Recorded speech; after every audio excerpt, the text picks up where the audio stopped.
It's a new month. My name is Brandon, and this is Andrea, and we're starting Insights for the month of August. Yes, it is great to be here with you, Brandon. Hi, everyone. We are talking about communicating clearly. That's right. We hope we do that. We start off the month with an article that says 3 steps, or talks about 3 steps to communicating clearly. Andrea, when you're listening to a speech or something like that, what helps you to really understand a concept? Well, I appreciate it when the speaker is clear and concise, when they're focused on what they are talking about, what they want to share. I also really appreciate it when speakers add examples to help you understand the concept they're trying to communicate.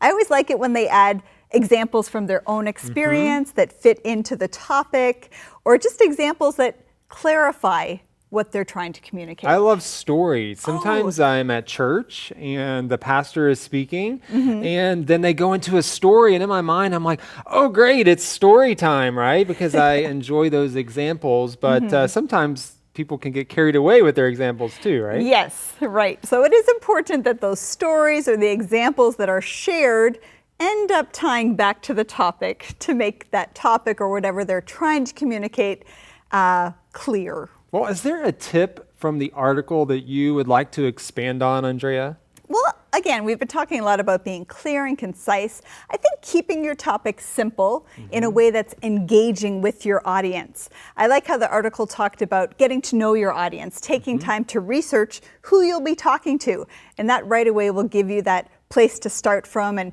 really be able to hook them into what you're going to share. Which is important. If you're speaking, you want to engage the audience. That's a key point.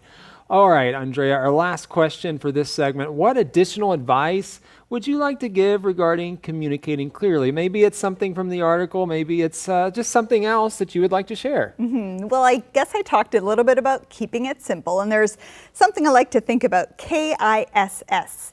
Keep it simple, sweetie. Oh, okay. All right. So when you are communicating something, it's just good to keep these letters in mind and what they mean. Sometimes we tend to make things more complex or more difficult than they need to be. So keep it simple, sweetie, but add it in a fun and unique way of how you want to share what you have to say. Another thing, I just did it actually, is a filler, or is a filler word. Yes, we can do that a lot, right? Yes. Or saying or something like that. Or things like that. Now, in everyday speech, we use those words, but when you're giving a speech or trying to clearly communicate something, those words can be very distracting. And it doesn't make you look as professional as a communicator. So as hard as it is sometimes, you want to avoid those words and try to stick to what you're communicating. Absolutely. Well, thank you for giving us those tips, Andrea, and we hope that you will read the article in the magazine and come away with some tips that you can implement with your speeches or just daily communications.